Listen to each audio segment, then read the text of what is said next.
So the Nintendo World Championships were an event that originally took place in the 90s, and they've actually taken place a couple times since then, but the original one, the one that I believe this specific game was based on, was in the 90s. And essentially it was a Nintendo-held competition, an official competition held by Nintendo, that featured a bunch of, professional gamers facing off against each other in a bunch of challenges based on a couple games from the original NES. I believe off the top of my head, it was the original Super Mario Brothers, Tetris, and Rad Racer. Don't really know much about that last game, but yeah, those were the 3 games. So you had a platformer, a puzzle game, and a racing game.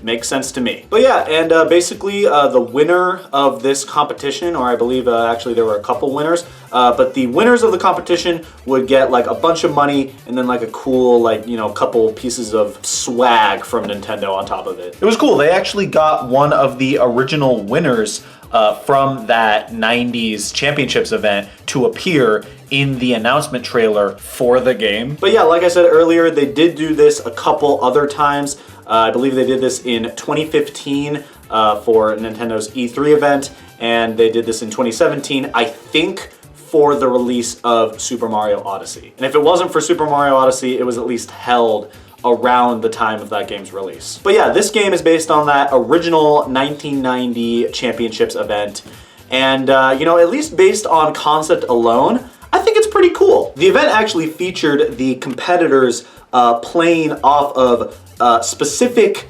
cartridges that were, sort of modded by Nintendo to, play in succession so that way they could be, used for this championships event. It was actually pretty cool. I can't imagine how much money those specific cartridges go for nowadays because, obviously, they made a limited amount of them. So, to get your hands on one of those original cartridges from the 90s, it would be insane.